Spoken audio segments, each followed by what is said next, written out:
Murapfikise kitazashira, murapfikise mutazasiga, dushyira hamwe tubana amahoro ubuzima n'ubw'igihe gito. Ikaza mu ndirimbo y'umunsi, mwene data Imana yiremeye isari nziza ifite amahoro.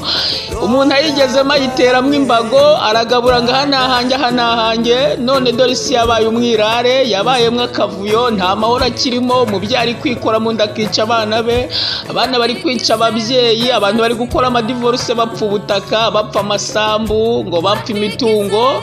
Bintu byabaye bibi cyane, warangiza ukidamarira ngo isi iraryoshye ngo ntacyo wavuga. Ndajya nkubwira ngo ahubwo igiye kuba imwirare kurushaho. Icyari paradizo cyabaye gehenomu.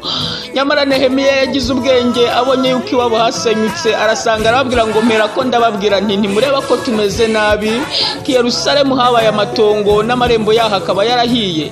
Arangije arababwira ngo nimuze twubake inkike y'i Yerusalemu tutagumya kuba igitutsi. Mwene data ushatse waza tugasengera u Rwanda, tugasengera Afrika, tugasengera isi yose ikabamwe amahoro ikareka kuba igitutsi. Dore ibintu byarazambye, urubyiruko rwarapfapfanye, kandi arizo mbaraga z'igihugu zubaka ngo vuba.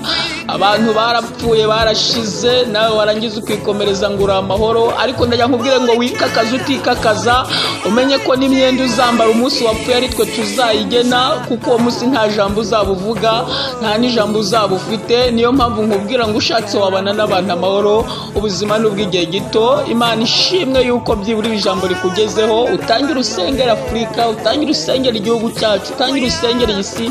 Imana yimurikire, naho ubundi umwijima ni mwinshi kandi urakabije mu isi. Yesu aguhe umugisha, amen. Hindura, hindura, hindura.